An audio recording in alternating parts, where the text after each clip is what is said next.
ಆತ್ಮೀಯ ಬಂಧುಗಳೇ, ಶ್ರೀರಾಮಚರಿತಮಾನಸ ಉತ್ತರಕಾಂಡ. ಇದರಿಂದ ಇವತ್ತು ಚೌಪಾಯಿಗಳು ಮತ್ತು ದೋಹೆಗಳನ್ನು ತಿಳ್ಕೊಳ್ಳೋಣ.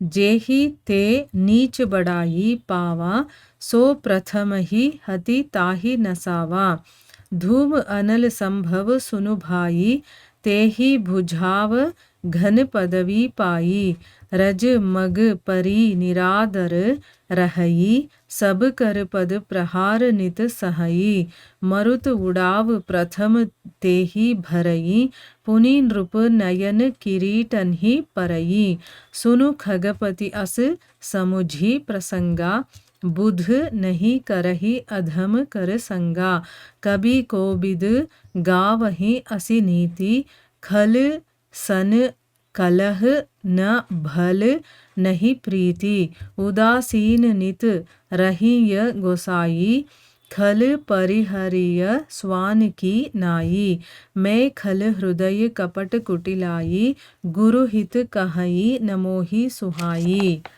एक बार हर मंदिर जपत रहेवु शिव नाम गुरु आयवु अभिमान ते उठी नहीं कीन्ह प्रणाम सो दयाल नहीं कहेवु कछु उर न रोष रवलेस अति अघ गुरु अपमानता सही नहीं सके ಮಹೇಶ್. ಇವು ಚೌಪಾಯಿಗಳು ಮತ್ತು ದೋಹೆಗಳು. ಈಗ ಇದರ ಅರ್ಥವನ್ನು ತಿಳ್ಕೊಳ್ಳೋದಕ್ಕೆ ಪ್ರಯತ್ನ ಮಾಡೋಣ.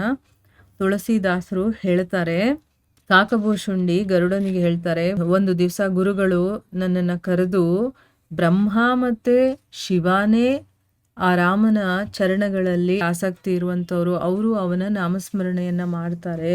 ಅಂಥ ಪ್ರಭುವಿಗೆ ದ್ರೋಹವನ್ನು ಮಾಡಿ ಸುಖವನ್ನು ಬಯಸ್ತೀಯಲ್ಲ, ಇದು ಸಾಧ್ಯ ಇಲ್ಲ ಅಂತ ಹೇಳ್ತಾರೆ. ಗುರುಗಳು ಶಿವನನ್ನು ಹರಿಸೇವಕ ಅಂತ ಹೇಳಿದ ತಕ್ಷಣ ನನಗೆ ಮೈಯೆಲ್ಲ ಹುರಿದೋಗುತ್ತೆ, ಹೃದಯದಲ್ಲೆಲ್ಲ ಬೆಂಕಿ ಹತ್ಕೊಂಡಂಗಾಗುತ್ತೆ. ಜಾತಿಯಲ್ಲಿ ಅನರ್ಹನಾಗಿದ್ದರೂ ಕೂಡ ನನಗೆ ಅವರು ವಿದ್ಯೆಯನ್ನು ಹೇಳ್ತಾ ಇದ್ದಿದ್ದು ಹಾವಿಗೆ ಹಾಲೆರೆದಾಗ ಆಗಿತ್ತು.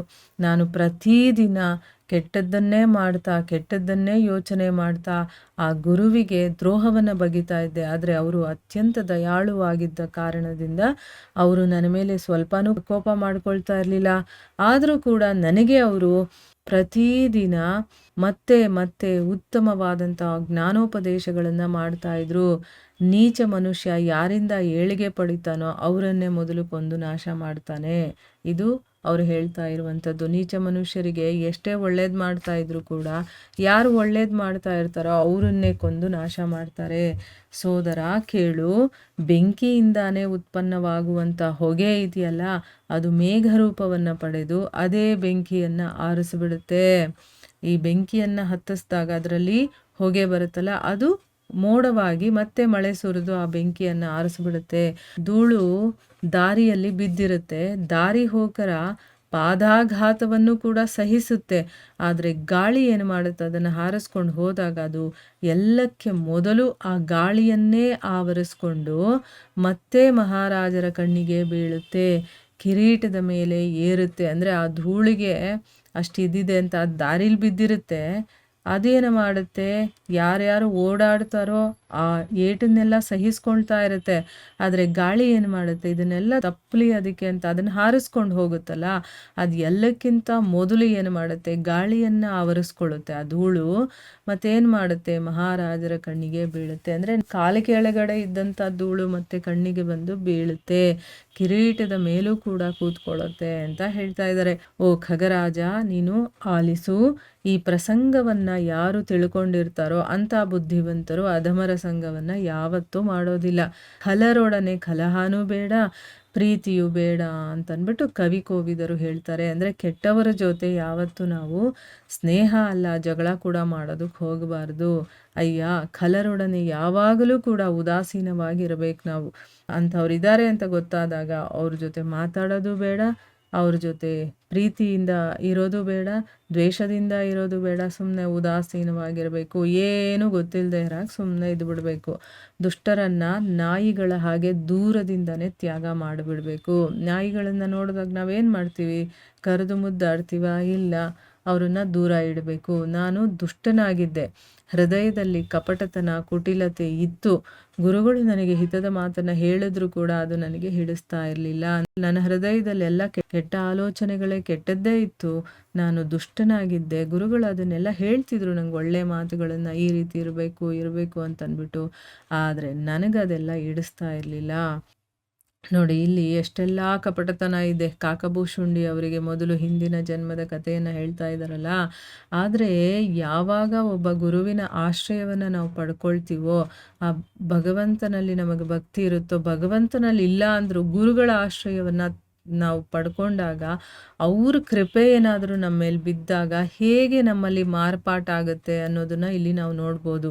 ಇಷ್ಟೆಲ್ಲ ಕೆಟ್ಟ ಬುದ್ಧಿ ಇದ್ದರೂ ಕೂಡ, ಕೆಟ್ಟ ಆಲೋಚನೆ ಇದ್ದರೂ ಕೂಡ, ಇದೆಲ್ಲ ಗುರುಗಳಿಗೆ ಗೊತ್ತಿದ್ದರೂ ಕೂಡ ಅವರನ್ನು ಬಿಡದೆ ಮತ್ತೆ ಮತ್ತೆ ಅವರಿಗೆ ಉಪದೇಶ, ಅವ್ರ ಕೃಪೆ ಇದ್ದ ಕಾರಣದಿಂದ ಇದೆಲ್ಲ ಅವ್ರಿಗೆ ಸಿಗ್ತಾ ಇದೆ. ಈಗ ಅವರ ಜೀವನದಲ್ಲಿ ಹೇಗೆ ಚೇಂಜಸ್ ಆಗುತ್ತೆ ಅನ್ನೋದನ್ನು ನಾವು ಗಮನಿಸೋಣ.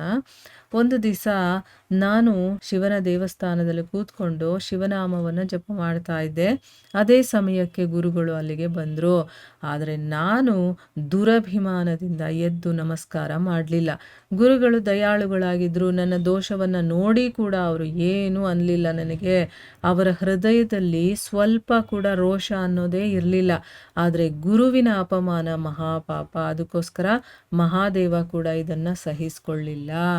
ಇಲ್ಲಿ ಒಂದು ಅರ್ಥ ಮಾಡ್ಕೋಬೇಕು, ನಾವು ಎಂಥ ಪೂಜೆ ಪುನಸ್ಕಾರ ಏನೇ ಮಾಡ್ತಾ ಇದ್ರು ಕೂಡ ಗುರುವನ್ನು ನೋಡಿದ ತಕ್ಷಣ ಅವ್ರೇನಾದರೂ ಆ ಸ್ಥಳಕ್ಕೆ ಬಂದರು ಅಂತಂದರೆ ಮೊದಲು ಎದ್ದು ಅವರಿಗೆ ನಾವು ಗೌರವವನ್ನು ಕೊಡಬೇಕು ಅನ್ನೋದು ಇಲ್ಲಿ ಗೊತ್ತಾಗುತ್ತೆ. ಗುರುವಿಗೆ ಗೌರವವನ್ನು ಕೊಡಲಿಲ್ಲ ಅಂತಂದರೆ ಆ ಭಗವಂತ ಕೂಡ ಮೆಚ್ಕೊಳ್ಳೋದಿಲ್ಲ, ಅವನು ಕೋಪ ಮಾಡ್ಕೊಳ್ತಾನೆ ಅನ್ನೋದು ಇದರ ಅರ್ಥ. ಅಂದರೆ ಗುರುವಿಗೆ ತುಂಬ ಪ್ರಾಮುಖ್ಯತೆ ಇದೆ. ಆ ಭಗವಂತನನ್ನು ತೋರಿಸೋದೇ ಗುರು ಅಲ್ವಾ. ಸೊ ಗುರು ಇಲ್ಲಿ ಭಗವಂತನ ಪ್ರತಿನಿಧಿಯಾಗಿ ಇರ್ತಾನೆ. ಸೊ ಅದಕ್ಕೋಸ್ಕರನೇ ಗುರುವಿಗೆ ತುಂಬ ಇಂಪಾರ್ಟೆನ್ಸು. ಇಲ್ಲಿ ಭಗವಂತ ಮತ್ತು ಗುರು ಇಬ್ಬರೂ ಬಂದು ನಿಂತಾಗ ಮೊದಲು ಗುರುವಿಗೆ ನಮಸ್ಕಾರ ಮಾಡಿ, ಆಮೇಲೆ ನಾವು ಭಗವಂತನಿಗೆ ನಮಸ್ಕಾರ ಮಾಡಬೇಕು ಅಂತ ಕೂಡ ಹೇಳ್ತಾರೆ.